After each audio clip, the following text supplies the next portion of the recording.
Hello everyone, welcome back to my show, NainaMD, Beverly Hills, Fusion of Science and Beauty. And I've got a fabulous guest. He is one of the youngest activists that I've ever come across. He's also one of the youngest philanthropists that I've ever come across. His name is Rajiv Uttamchandani, and I'm so glad you were able to come on the show. Thank you. And Thank you very much. I know you have a very busy schedule traveling, and I kind of requested you, because I so wanted you to come and discuss a topic that's very near and dear to both of us. But I think for the audience's sake, please introduce yourself and tell me how did you, and they would be wanting to know as well, how did you suddenly decide that, there's so many careers, right? Career choices and so many experiences that we all have. What experiences led you to want to be at such a young age an activist and a philanthropist? Thank you for having me on the show, first of all. Oh, absolutely, it's my pleasure. My primary background is in science. I'm an astrophysicist. Yes, and over the past few years, I've gotten into social work, human rights activism, and that's what I was curious. Yeah. How did that happen? You're a Right. scientist. You're on the right? You're on the right side. You're on the right side. And then Right. how did suddenly you go on the left side? Well, so an interesting story is that I was raised in Hong Kong. I was born in the Philippines, but raised in Hong Kong. Okay. And I came here about 13 years ago. Right. And so coming here from Hong Kong, I wanted to actually become a professional wrestler. So completely different from what I'm doing now. And my parents told me that we're going to send you to the United States if and only if you choose a subject to study in college. Right. So my brother told me to study science and astrophysics. Okay. God bless him. And Okay. so I took that, and slowly but surely I fell in love with the sciences. My first course that I took in astronomy just blew my mind away. Studying what the stars are, how old the universe is, how large the galaxies are, how many galaxies there are, if there are planets like the Earth outside of the solar system. Yeah. And is there life? Exactly. Right. Is there life out there? Are we alone? Are we not alone? So all of these questions really fascinated me to an excellent degree, and that changed my mind completely from wanting to become a professional wrestler to then wanting to get into natural sciences and especially astronomy. Mm-hmm. So as I was doing that, I was doing research with solar astronomy, studying weather patterns on the sun, doing other physics research as well. And then I started to become just a scholar, more of an intellectual, finding out what's going on around the world, traveling around the world and visiting different places. And as I found out more, I realized more what people are going through, just the suffering that people experience. And if you open your minds and your eyes to that, you realize really what's going on. And especially as it pertains to violence against women. So as I noticed these things, hearing about sexual assault cases or gang rape cases or cases of extreme violence with respect to civil war in certain nations around the world, I started to pay more attention to that. Yeah. And in the singular incident that really made me focus on human rights, but women's rights more so, was the Delhi bus rape incident. This was December 16, 2012. We all heard, yes. And please, a lot of us... Please tell, because I'm very familiar with that. Yeah. I know that was a huge topic of discussion for me because I was also part of the Love 146. But Right. as an offshoot, there was two girls who were victims of sexual trafficking that I actually hooked up. We were going to start an organization, that did not mature. Right. But I helped the girls along to a certain point, and it was such. And then this happened, and it just for those particular people that I was helping with, the girls, it took them back. It was almost like a PTSD. Right. Exactly. When they heard that, and when they heard. I think just briefly explain what the concerns were is that we had sometimes even some of the leaders of the country not really dismissing it. And it's one thing to be helpless and have something like this happen, but another thing to not have any acknowledgement of the seriousness of the situation from the leaders of the world, so to speak, or the leaders representing, their countries or states. I think it's almost like it goes from hopelessness to just it's really like a PTSD situation.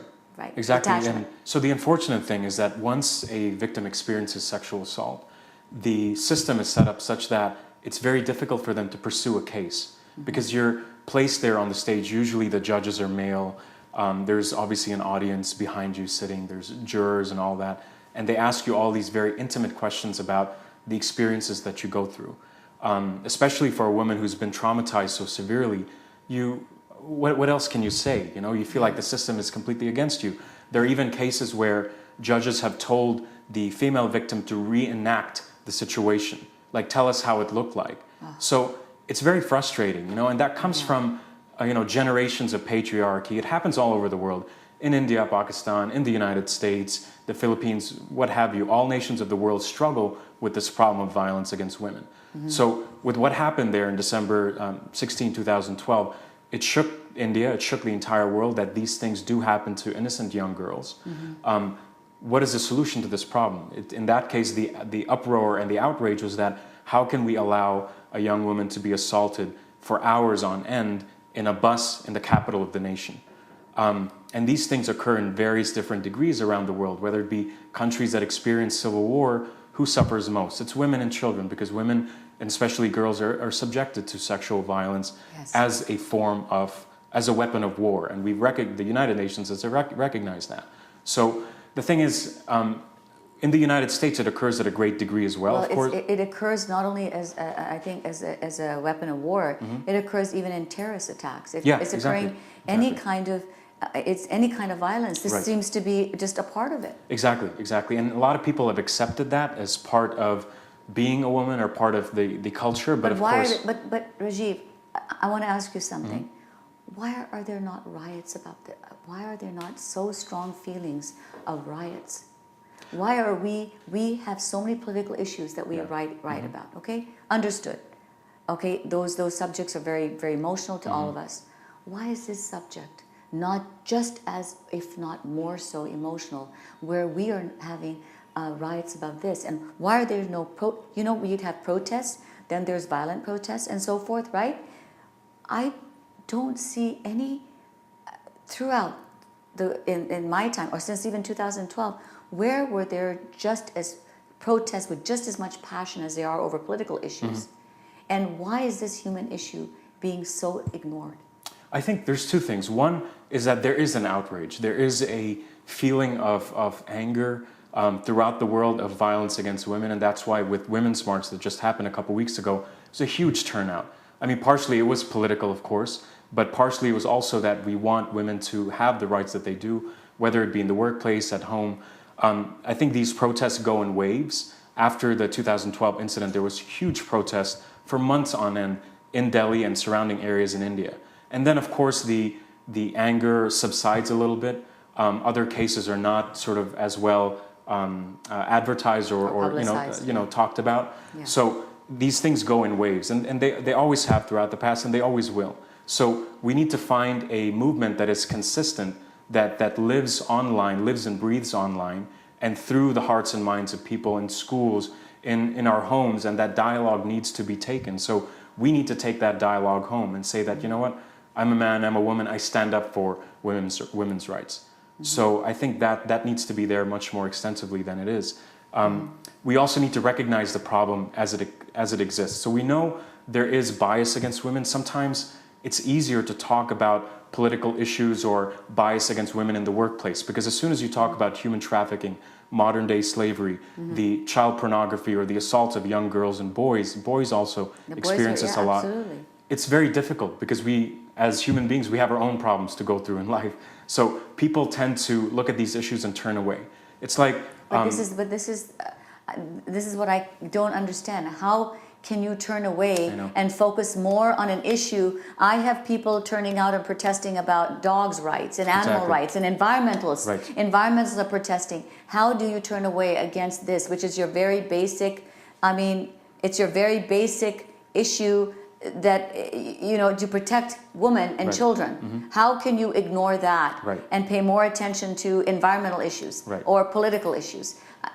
How does it happen? I keep asking myself that, and I'm asking you today to help me understand this. I think it's a very complicated issue, right? Yeah. Again, there are so many aspects of what makes us human. But why do we not want to... Okay, so let's not ask why. How do we move forward to change the awareness? Exactly. So I think that's the most important thing. Yes. We need to first recognize the problem as it exists. I mean, human trafficking is the second most largely growing criminal It's industry huge. in the world. It's a $150 billion industry. So Yes. if you put it with a Fortune 500, it'll be like in the top 200 or 250. Yes. So once you recognize is that it's $150 billion made out of robbing the innocence of young girls and boys and women and men as well, it's almost like a shock that, you know what, the clothes we buy sometimes, the shoes we buy, they in one form or another contribute to such practices, right?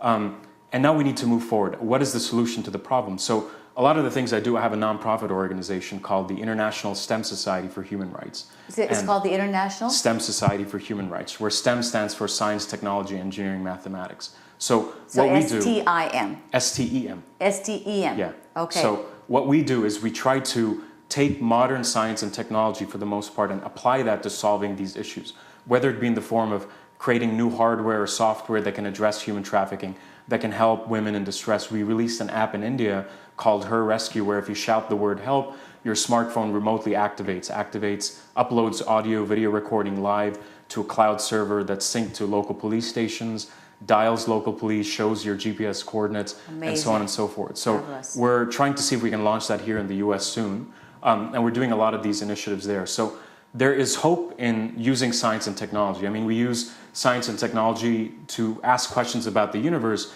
to launch satellites into space. Surely we can use our intellect to solve these problems and save the lives of young girls and boys. Absolutely. That's we also amazing. have That's another great. movement called the Her Conference. So everything I do is about her. Like our app is Her Rescue. The conferences that we organize around the world is called the Her Conference. We have the school program called Her Clubs. And it's all about, again, it's a women's rights movement, but Her stands for Humanity, Education, Rights. So we do include boys and men as well. So part of the thing we want to do is engage people in the dialogue in a healthy way, not in a way that drills information about these incredibly depressing statistics, but kind of involve them in something that's fun and meaningful, that they know if they can be a part of that, they can make a difference in the community. How do you join? So we have our website, www.isshr.org. Okay, please say that again. For the www.isshr.org. So ISS HR. HR.org. ORG, not .com, you guys. It's ORG. Okay. And anybody who wants to volunteer can submit a request, volunteer@isshr.org. So our You rule... can sign me up. Yeah, please. Okay, I'm signing up today. Please do. And Yep. we all need to do something.